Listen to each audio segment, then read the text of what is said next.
What's up, folks, and welcome in. It is the Oddsmakers, presented by Superbook Sports. I'm Jonathan Von Tobel with the Oddsmakers, Jay Kornegay and John Murray. Not in that order, although I think official titles deem it that is the order in which we should probably introduce you. What's up, guys? Good afternoon, John. Matching shirts. How's it going? John, I told John. He did. I had the exact shirt. Yeah. We usually FaceTime so we can see what each other's wearing, but we didn't have time today. I got to say, I have to go somewhere for another gig after this, and we're all wearing a lot of buttons. So there's a lot of buttons. There's long sleeves on this desk. You're upset at Jay and me because you have to go to your other job and we're here late. Is that correct, or you say that's exaggerated? No, I would say that maybe I'm not upset, but there was an episode a few weeks back in which Jay got a little snippy with us because we were talking hoops, we were having fun, and apparently we had to hurry up so Jay could get somewhere. But when Jay doesn't have to get somewhere, 20 minutes late after taping time. Well, he's the star of the show. That's very true. So we have to work around his schedule. I'm just playing ref here. My buttons are stressed, by the way. Yeah? Yeah. I don't think I've seen you in that shirt. No? They look good, guys. Yeah. They look good. Right. Speaking of good, let's talk about the game. Super Bowl 57 was pretty good from an actual game standpoint. A lot of fun, back and forth affair, especially in the second half. But can I just say really quickly, I saw a lot of tap dancing on the grave of the Chiefs at halftime, and I get it. Mahomes looked like he was going to be injured, and maybe it was a 10-point game. Mm-hmm. I think we've watched football before. Anybody out there who was, counting their money already when it came to the Philadelphia Eagles, you learned a lesson, but you should probably have learned it a little bit earlier. 10 points is nothing. Come on. Did you take the +3 at half? Is that what you're saying? No, actually, I did not. I was unfortunate. You guys are going to laugh at me here. So I was at an environment in which the only thing I had in front of me was my laptop because my phone had died, and I could not get to my mobile apps in which to double up on the Kansas City Chiefs. You don't have a phone charger where you were at? No, not at the establishment, which is known for its crazy eyes, no. Okay. Okay, well, I mean, I know what you're saying, especially with this Kansas City team. I think I saw a stat that, the last 9 times they trailed going into the second half, they won. Yep. That's really amazing. But we thought they were cooked at halftime. Maybe I was being negative, but it didn't look like they could stop Philadelphia on offense. At the time, it looked to me like the only reason they were still in the game was that fumble return for a touchdown. And then, of course, you had Mahomes go limping to the sideline. So, yeah, I thought Philadelphia was done, and that would not have been, or Kansas City was done, and Philadelphia was going to win, I should say. Yeah. And that would not have been good for us because we did poorly enough on the total, and the props didn't go well. We were very concerned at halftime. We were kind of waving the white flag, really. I mean, we had a pretty big decision going on, and with going into the game needing Chiefs and under and seeing what, what happened in the second quarter, especially right there at late with the Mahomes situation. Mm-hmm. Again, we thought Philadelphia was going to be able to run the ball all night long, and they were cooked, and we were cooked. And it looked like it was going to be a track meet, which it was at that time. But, still 73 points were scored. Somehow we did okay on the propositions. The only way I can explain that would be it was spread out. Mm. Some of the superstars, I mean, Kelsey, I don't even know what he had in the second half, either 1 or 2 catches. Oh, somebody who was sweating that thing out. Yeah, he had 2 catches. 2 catches during the second half. I mean, that saved us. Yeah. Him not scoring in the second half was obviously very good for us. But, still, 73 points scored. It was spread out. And then we got to thank Mahomes for that. He kind of spread the ball out and got all his other teammates involved. The Chiefs stuff was spread out, and that saved us a lot. But on the other side, it actually helped us that it wasn't spread out. Jalen Hurts had all 3 of the rushing touchdowns, which meant that Boston Scott didn't score a touchdown, and Miles Sanders didn't score a touchdown. Once you've paid them for their touchdown, you don't have to pay them again. So it really helped us a lot that Hurts, every time Philadelphia got down by the goal line, we'd all be in the back room going, oh, Hurts, just score again. We already paid Hurts touchdown props. Well, don't have to pay those twice. We definitely got a little lucky on some of the bigger props because I thought the prop numbers were going to be a lot worse. If you told me that they were going to score 73 points, I would have thought we would lose a lot more on props. So overall, the day was positive, negative, or whatever? Moderate. Moderate? Yep. Okay. I'd say just above a small winner, but we'll take it. I mean, we did okay on the futures. We did pretty good in the other states. Here we had, the over is really the killer. But that was over very quickly. It was, by the time we got through 3/4 of the first quarter, I kind of gave up on that and we started rooting for the propositions. But we did well in the end game. We did okay. We had some guys, overall. We had some guys thinking that the that the Eagles were going to blow them out and the Chiefs were done, and they were laying big numbers on Philadelphia in game. And I thought that helped us. And that's the exact opposite, I think, what we would normally expect, right, Jay? Normally we'd expect if the team fell behind and they came back, that'd be bad for us. Mm-hmm. In the past, it's been really bad for us, like the New England-Atlanta Super Bowl. It was disastrous for us when that happened. But this time they saw Mahomes go to the sideline too, and they were betting Philadelphia. They were laying like -7, -7, 120, something like that. And it ended up being great for us to get that win as well. Yeah, they were even laying all the way up to -7.5, -$1.20. And we were just watching the ticker, and it was all Eagles. Mm-hmm. You know, everybody saw him limping. Everybody saw him wincing on the sidelines right before halftime. But we did kind of wonder what he got at halftime. What do you think they give a guy like what does it cost? Well, but two-part question. Three. Can I afford it? I know you guys. Three-part question. We're laughing about this. Like, obviously, maybe he was given something to help him out in terms of numbing the pain. You think? But from everything I've read, that actually takes like an hour or so to actually take effect. Yeah, but we don't know. But that, to my point, are you sure they don't have special drugs for somebody like that? I would say probably. Thanks. Not. I mean, somebody of his level of fame and wealth. Like when the rich people go to Europe and they do so you're alleging they have like fast-acting Toradol. Well, how does LeBron James, what is LeBron James taking? I mean, have you ever stubbed your toe? The pain is pretty intense at first, and then it goes away. I Okay. think they actually crushed it. You snorted it? Gummed it? How do you think I watch YouTube. How do you think he took it? Well, okay, we're making quite a few accusations here. I don't want us to get in any trouble in any way, shape, or form. I'm not accusing anyone of anything. I'm just saying, do you think that I can have access to these drugs myself? Here's the thing. Whatever they gave him, do you also think the longer halftime helps? Oh, right? yeah. Rihanna's performing. It's a longer performance. Philadelphia, I think, got the ball first in the second half? I believe that. No. They got the ball Kansas first. City. Yeah. Wow, so that performed very fast. Yeah. It went from 9.5. I mean, the over/under songs played at halftime went from 9.5 up to 10.5. I think they were trying to keep her out there in just that extra, 10 minutes. Great performance, Certainly. by the way. I'm just going to say it. Did you like it? I very much enjoyed it. So we're all over the place. I wanted to focus on a couple of things really quickly before we get to a lot of different things, because there's a lot that comes from this game. I wanted to go back to the in-game stuff really quick, and we'll tie this into Mahomes. You guys mentioned the ticker was lighting up, right? All Eagle stuff for you guys. What is a regular game like for you guys in terms of setting in-game lines? Because I would assume that whatever system you guys have to set in-game lines, you, during a situation like that in which Mahomes looks like he's injured, you guys put it into manual and you kind of mess with it more, right from like an actual person standpoint, as opposed to letting the algorithm do its job. Am I wrong in assuming that? No, you're not. And I'd go a step further. If a player of Mahomes' level was hurt and it was just some regular game, we might not even have in-game betting. Yeah. We might just say, let's pull this thing down until we find out what's going on with Pat Mahomes or Joe Burrow or Josh Allen. We probably just close it. Mm-hmm. It's the Super Bowl. So, yeah, you don't want to just close it down. And then, you're gonna look at what the algorithms have. You're going to look at what the markets have. You're going to look at the way you're being bet on it, and you go from there. I thought it was pretty interesting because I think, if I remember correctly, the halftime line might have been somewhere in the range of it was 3. Four and a half? It was 3. No, it was 3. Three? Some 3.5s out there. Yeah, right? We had 320. Okay. The other thing we did really well on at halftime actually was the second half went over, and we had a lot of players betting us under at halftime, under second half, and we didn't really understand it. Yeah. Like, I guess that was maybe also they thought tied it was a into Mahomes. 49ers situation, and that Mahomes wasn't going to play, and so the Eagles just going to run the ball. What do you mean you the didn't way. understand it? I just it was like limping.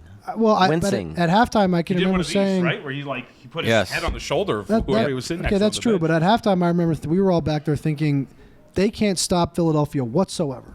The only time Philadelphia got stopped was it was 14-7. They had a third down or a fourth down at the midfield. They committed a false start, 3rd and 6, and then they fumbled for a touchdown. Otherwise, it would have been 21-7 after that drive. Kansas City couldn't stop the Eagles whatsoever in that game. So we were shocked at how everybody came in on the under. That definitely was surprising us at the time. Yeah, there was a lot of people talking about how they thought Philly was going to run it, shorten the game up, just keep it going and keep it away from them. Mm-hmm. And since they couldn't stop the Eagles' rushing game, that made sense. Mm-hmm. With you got the limping, the wincing. Philadelphia scored so fast that they were running it, but they would still just go, whoop, touchdown. So I don't know. It surprised us. It worked out very well for us. So let's go to the second half because there's a lot of interesting moments that I know that you guys would like to discuss. You brought up a couple already. John, I want to go to you on this first because this is an interesting moment for me. So first drive of the second half, 10 plays, 75 yards. Chiefs go right down. They score a touchdown. They make it 24-21. On the next drive, the Eagles have a 17-play, 60-yard drive that takes up 7 minutes and 45 seconds. Jay's point. And they decide to kick that field goal to go up 27-21 as opposed to go for it, what you guys are talking about. And when you mention that and you talk about kicking and analytics and whatnot, for a team that had been aggressive as they were on the Kansas City 15, I thought that was a mistake. A 6-point lead in today's National Football League means absolutely nothing. Well, they choked. Sorry, what was the situation? 4th and what? 4th and 6 on the Kansas City 15. 6, okay. Yeah. Well, they choked. They like Jay's right. They were eating up the clock by running, but the only thing that could stop either team was themselves. Mm-hmm. Kansas City, they got stopped on one of their drives in the first half because Andy Reid kicked a field goal on 4th and 2. He should have gone for that. Butker missed that kick. Philadelphia, they kicked a field goal to go up by 6. I can remember immediately saying in the back room, okay, now Kansas City's going to be up by 1. Mm-hmm.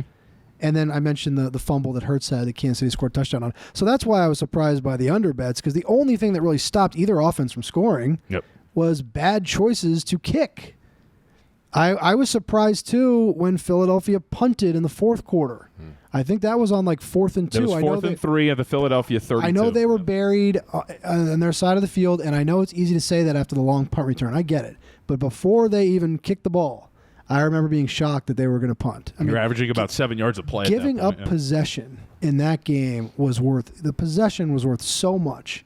To punt on 4th and 3, and Kansas City, of course, scored a touchdown anyway. Sirianni, he got a little cocky, and I think he choked the game away a little bit. I mean, I know everybody's going to blame the refs and praise Mahomes, and I get it to an extent on both sides, but I think Sirianni gave away the game. The other moment that I wanted, before we get to the big one, do you go for 2 if you're Andy Reid when you score the touchdown to go up 34-27?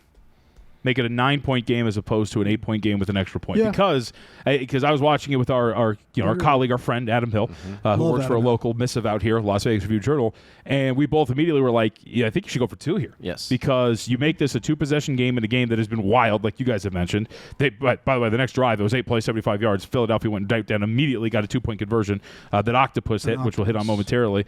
But I thought that Andy Reid not going for 2 to make it a 9-point game was also a mistake. We talked about that as well. We thought that he was going to go for 2. I can understand why he didn't, but we thought he should have gone for 2.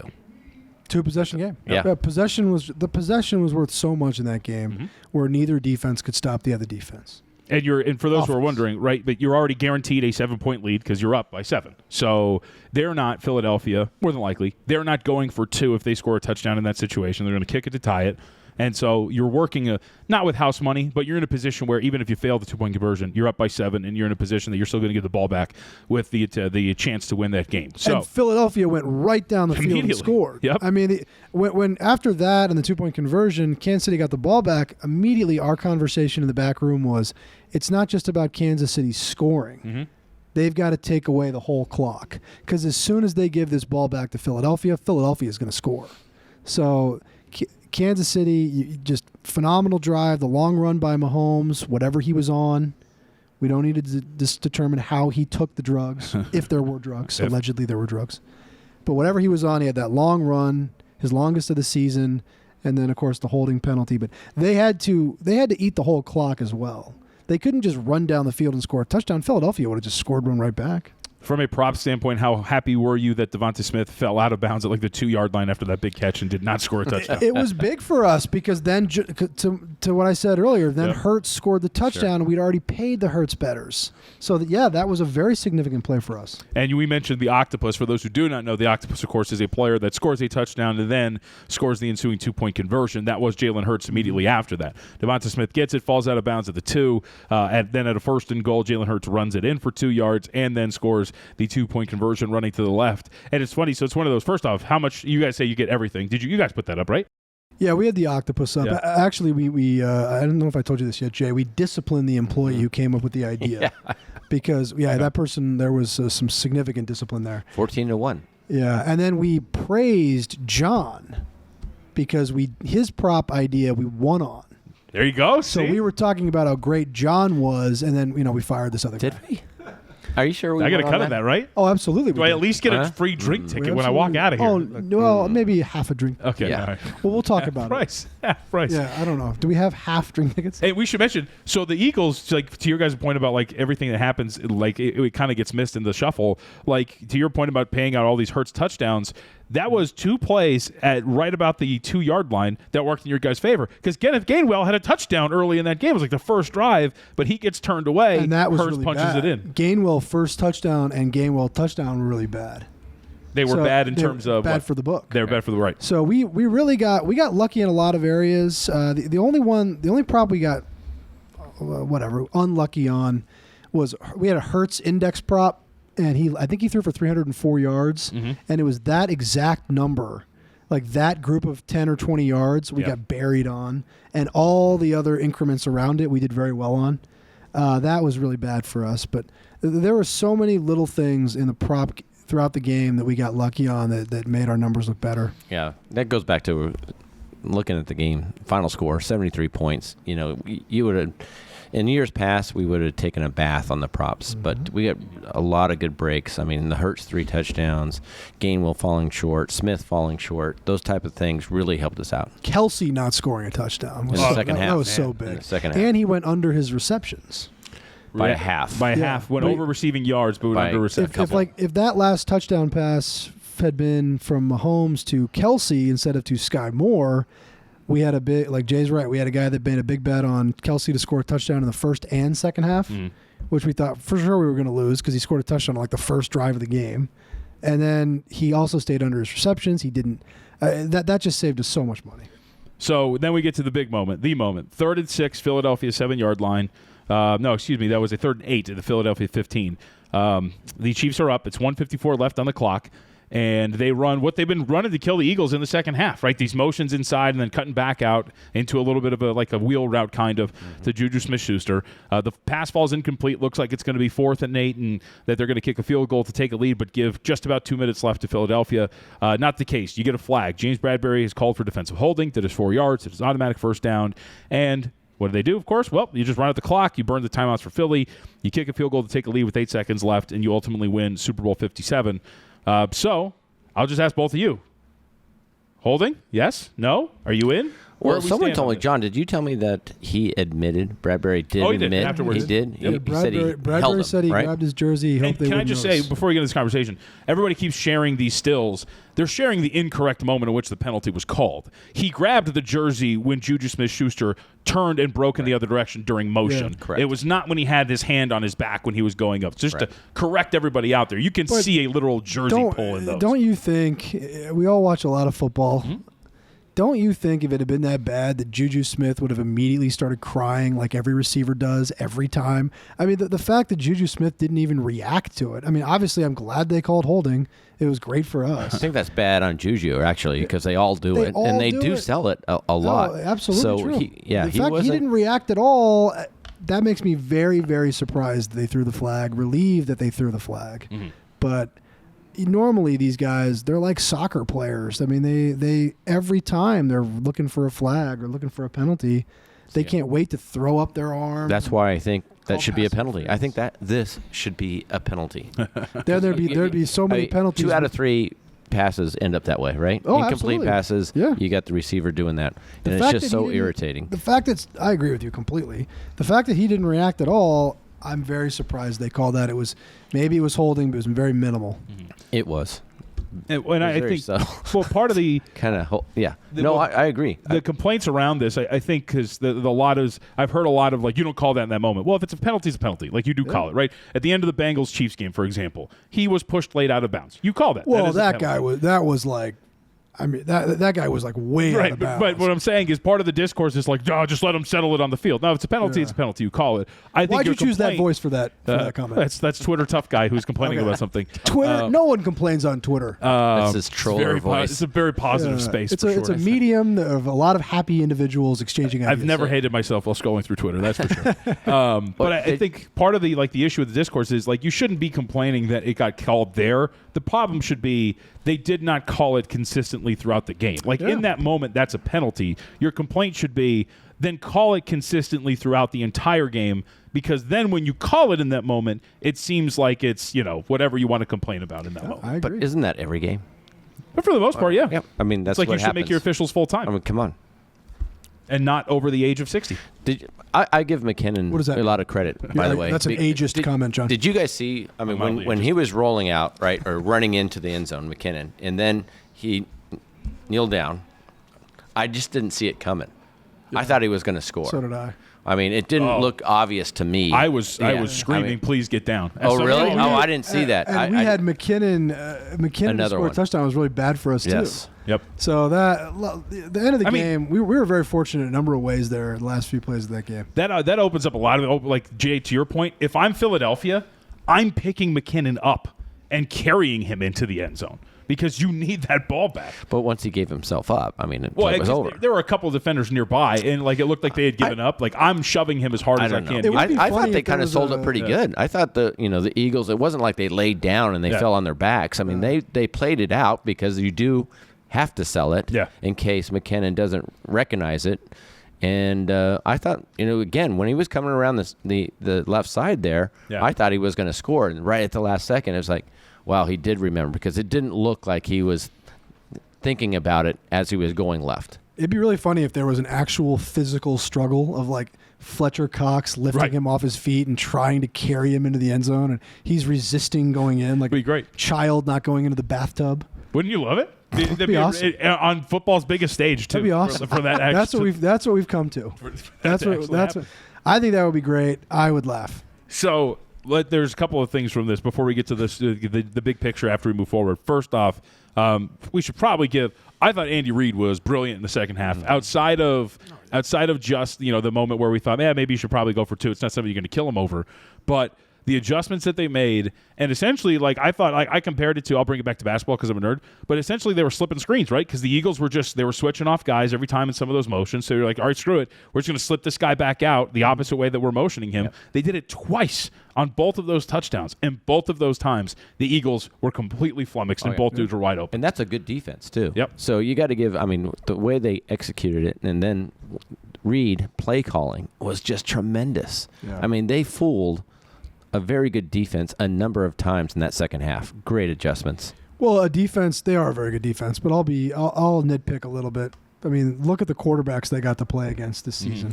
I saw that. And now they're playing against Andy Reid, Pat Mahomes allegedly on something, maybe, I guess. And it was a big difference between that and playing against Josh Johnson. I feel like when you phrase it like Sorry, that, Josh. What do you mean, John? when he's on something. Maybe, allegedly. I don't know if he was. I wasn't in the locker room. That's what I did. I was here at the Westgate. I'm glad you brought that up, John, because I brought the trend up to you guys again when you talk about strength of schedule for these teams heading into the Super Bowl. That was solid again. So now, as you move forward since 2000, remember this for next year. When you have a strength of schedule with at least 10 different ranks differential, the team that has the better strength of schedule heading into the Super Bowl by at least 10 spots is now 11-3 straight up. And what is that? 9-5 ATS, whatever that is. 9-5 ATS. So there's some other stats I'm not there. the number one defense versus the number one offense, right? That's the first time the number one offense beat the number one defense. As far as I know, in a long time. Also, anyway. the first time since Kurt Warner won the MVP in the Super Bowl, was it '99 or whatever it was? Yep. First time that got snapped in terms of the MVP winner winning the Super Bowl. So that was a good market for us too. Mahomes MVP. That's okay. I was going to ask you how that worked. We did very well on that. Well, we needed one of the two. We needed one of the quarterbacks. Right. Yeah. Right. We were kind of concerned about Bolton a little bit. I thought 300 about that back then. Yeah, 300-1. Yeah. Well, when he got that second touchdown, where it looked like he was going to be a second touchdown, I'm sure all of you were like, "No, come on, what do we?" A lot of tightness. A lot of nervousness. Very nervous. It's a nervy day. You guys made it out on top. We did. You'll stay open, right? Yeah. Oh yeah, we're open. Okay. Through Wednesday. Good to know. Yeah, 3-day extension. You're so open that we already have futures available for Super Bowl 58. Can I ask you, Jay? This might be more in your wheelhouse because I think you're a little older than John. This used to not be the case, right? Like in terms of day of the Super Bowl being finished, future odds are up, or even before that year's Super Bowl is done, future odds for next year are up. You used to have to wait for these, didn't you? No, we didn't have to wait for them. We posted them. You've always posted Super Bowl futures like the day of the Super Bowl? No, no. That's what I'm asking. Yeah, okay. Yeah, we normally post it right around the championship games. Okay. Yeah. That's what we normally do. Okay. As long I'm as I've talking been like here, back in that's the day when it was like the Hilton, and still writing on chalkboards. As far as I could, I worked at the dry Hilton and we erase didn't boards. have chalkboards. Dry erase. Or dry erase boards. Yeah, we were modern. I think there's most of the time, somewhere yeah, that but most of the chalkboard time, would be. going way back, I mean, I can't remember. We've always prided ourselves. That's kind of how we found our niche in the business of trying to be first to market on a lot of things, and Okay. certainly posting the Super Bowl odds was one of them. But for the most part, it was always right around the championship games. I can remember being a teller here the year that the Patriots were going into the Super Bowl 18-0, and people were betting on them to win the following year's Super Bowl at like plus 120. Wow. Because they were 18-0, or maybe plus 125. And they weren't mistaking that for that year's Super Bowl? No. They were getting a good They plus just, price? they Okay. just. That I does would always. happen. That does happen, but as a teller, I would always say like, you know what this is for, and they were like, yes, I think they're going to win next year too. Plus 120. They over a failed to year. make the playoffs that year. Yeah, So yeah. Wait a Tom minute, Brady I can got- get the Chiefs to win the Super Bowl at 6-1. Well, that does happen. That's something that we deal with almost every year too. Yes, I haven't heard anything No. yet, but Not yet. normally that happens a couple of times each year, where people are betting, they want the Chiefs to win the Super Bowl. They see the odds, 6-1. That's next year's Super Bowl, sir. Yeah, that's a tough gaming complaint. Well, I thought I bet this year's game. Okay, well, your ticket says 2023, 2024 on it. Super Bowl Yeah. 5-8. Yeah. Yeah. You guys don't use Roman numerals. That'd be confusing. Check your ticket, sir. Superbook favorites, co-favorites to win the Super Bowl next year. Chiefs and Bills at 6-1. Eagles, 49ers at 8-1. Then you get into the double digits. Bengals at 10-1. Cowboys at 16-1. Then Chargers, Ravens, and Jags all at the 20-1 line. All right. Give me somebody that's over 20-1. Oh, I think this is an easy pick, and I think everybody's Wait. going Everyone's going to pick the same team. Okay, what is it? Detroit. No. Oh.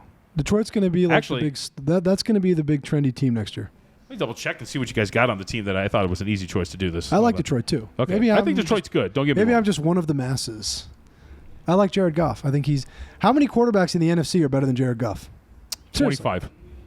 Who? Name them. No, seriously. Name there's starting probably- quarterbacks better than Jared Goff in the NFC. Oh, NFC. In the NFC, Let's see here. Jalen Hurts is better. Mm-hmm. Who? Purdy. Stafford? I don't know about that. one. I don't know Stafford. about that. Our producers are Not chiming well, in. I'm in Stafford. One of our no, one of I'm our in on producers Stafford. just sat back in his chair. He's Stop. thinking It's Justin Fields, but he won't What say did he it. say? One- Just Oh, stay jeez. there. Oh, you did say. I can't. We I didn't got say the this. fastest quarterback. Okay, No, let's see. He's All the right. best quarterback. All right, Goff, so Goff is pretty good. Dak Prescott's better. Jalen Hurts is better. Jalen Hurts, I give you that No. one. Aaron Dak Rodgers, Prescott? we'll consider him part of Aaron- the NFC.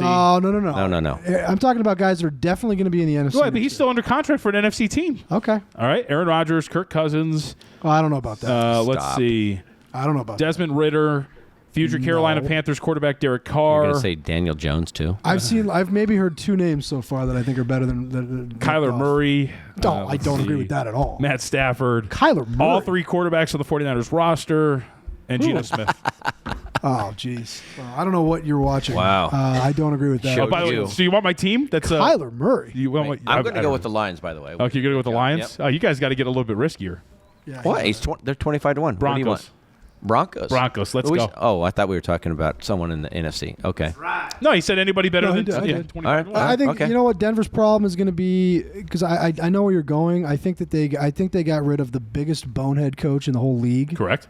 and they got a very good coach in Sean Payton. So I Correct. get it. I think the problem is going to be the division. You know, you still got Kansas City, and the Chargers are really good. Mm-hmm. I'm surprised that the Chargers are running it back with the same coach, but they're very good, and I think fine Herbert's with one of that. the best players in the league.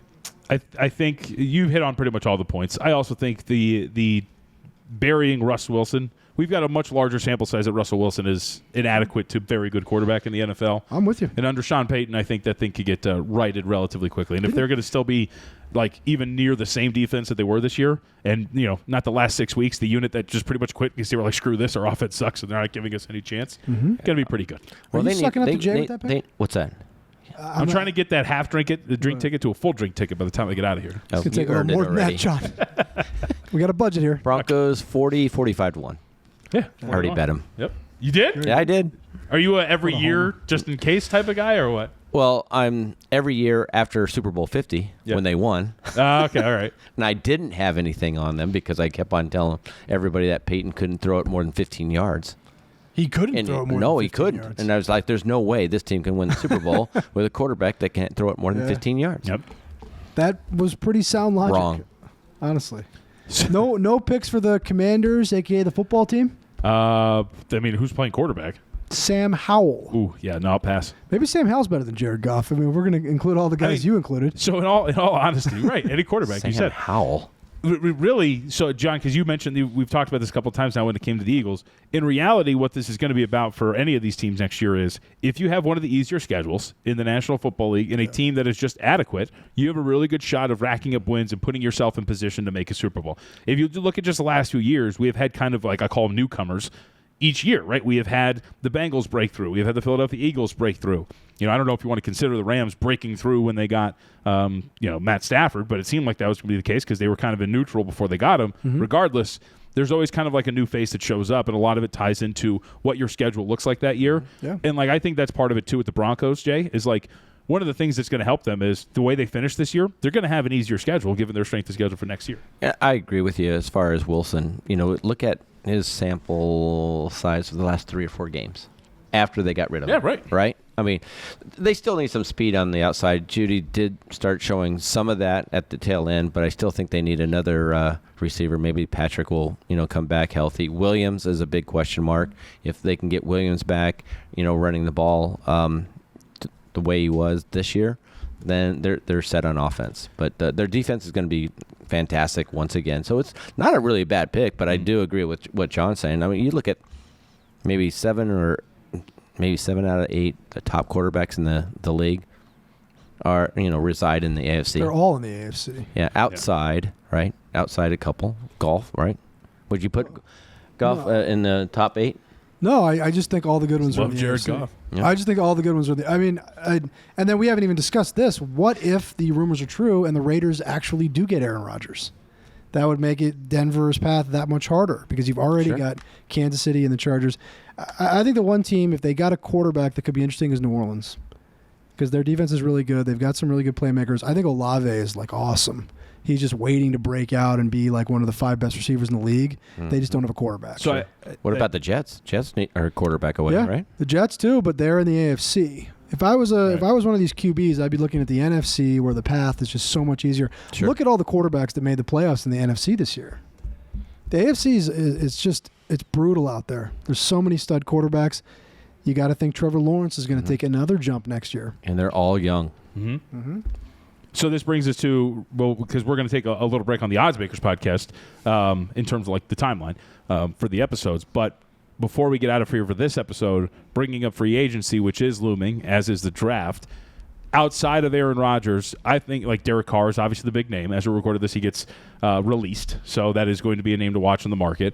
I think John, to your point, I don't even know if it's like the Saints are going to be a good team. I think it's either one of those NFC South teams. I think if it's Carolina or if it's New Orleans, Carr can be an impact type guy. Yeah. Now, from a future standpoint, how much is a Derek Carr worth to like a futures odds, like Super Bowl? Like, and I don't think a team's going from like 50 to 20 to 1, but what, 50 to 40? The only reason you'd adjust it is because of the perception. Like Jay, like every time we do this and a quarterback moves teams, everybody bets it. Mm-hmm. So you just lower it because the whole market is betting it and everybody's coming down. I don't think Derek Carr is worth much, but he would be an upgrade over the quarterbacks of a few of those NFC South teams. And I think that there's like the shell of a good team on a few of these teams. The other one to keep an eye on, if the Ravens tagged Lamar Jackson, he could be traded. If they do the non-exclusive tag, anybody could trade 2 first-round picks to the Ravens for him. Mm-hmm. I think that there would be some interest in that. And it might be the best thing for him to get out of the AFC where he is maybe like the 5th or 6th best quarterback and go to the NFC where maybe he could be the best quarterback. Second best behind Jared Goff. Behind Jared Goff. That's right. Of course. But no, Lamar Jackson, if he went to the right situation in the NFC, I think maybe that'd be a much clearer path to a Super Bowl for him than going up against Mahomes and Lawrence and Burrow and Allen and Deshaun Watson. He's not going to be better than Hurts, though. I don't know about that. Oh, no. I don't know about that. I don't see it. Hurts impressed me a lot in the Super Bowl, but he's in a very good situation there. Although he did impress me a lot on Sunday. I don't know. They just lost Shane Steichen to the Indianapolis Colts. Former UNLV quarterback Shane Steichen. So. Yeah, we'll see. How I mean, about How long ago was that? That was like Early 20 2000s. years ago. Oh, okay. That was 20 years ago. That was the early 2000s. those Yeah. Eagles offensive linemen are getting a little bit older. Kelsey's 35. I heard Lane Johnson is going to have off-season surgery. I mean, he's not going to have the best offensive line in the league forever. Mhm. But so we'll see what happens there. All right, guys. So what are you guys going to do next? You going to go put up draft props here in the next couple of days? How's that going to go? The NFL draft, I think we petitioned to never take that again. Isn't that what we asked for? Combine's coming up in 2 weeks, and then you get a free agency. You have a lot of stuff going on. You know, John, there are other sports. You're talking to me. Let's go. There are other sports out there. I mean, I'm petitioning that the Oddsmakers keeps running this thing through before college basketball I think conference championship. There was an idea of a John Von Tobel, Jay Kornegay NBA daily show. Right. Yes. It was Jay's idea. You down So with you- that? What do you think? Are you on board? I love it. Thanks. I'll listen every day. We'll just talk about the Denver Nuggets. I don't know. I assume were you a Nuggets fan? You a big Jokic guy? I used to be All right. back in the ABA days. We are not. Oh, big, you used to be okay. I yeah. was like, yeah, you used to be a I mean, Jokic it was guy. a What? long time ago. I mean, Dan Issel, Kiki Vandeweghe, that's kind of Superbook Sports is not a Lafayette Lever, Jokic. J.R. Dunn. We are not Jokic fans. Oh, okay. All right. No. No? A lot of liability or what? I like watching the guy, though. I've seen him. Oh, he's awesome. Oh, my he God. is fun to watch. See, look at him already get him in on the Oddsmakers NBA version as That's we move awesome. forward. College basketball, though, is more important because that's about to take center stage here in a couple of weeks. Yeah, college basketball becomes the main sport here as soon as the Super Bowl ends. The main now. sport is college hoops It's through all the Final college Four. hoops. College I mean, basketball will carry the day for us. even the last part of February, this month, it's still going to be packed every day. It just feels like there's about 150 games a day leading up to those conference tournaments. Hey. The conference tournaments are busy too. If anybody wants to for watch one of those 150 games, how about this? You can come see us at the Superbook at the Westgate Las Vegas or the Lodge Casino in Black Hawk, Colorado, or the newly added Taft's Ale House in Cincinnati. I heard Jay's got a picture up there already. Tore it Yes. up when he was out there in Cincy, huh? But they replaced it. Yeah. Oh, okay. All right. And as always, you can follow us on social, Superbook Sports, superbook.com. Stay on top of all the latest odds, boosts, and promos. It's been a great football season, but we are not done by any stretch. We'll talk to you soon here on the Oddsmakers, presented by Superbook Sports.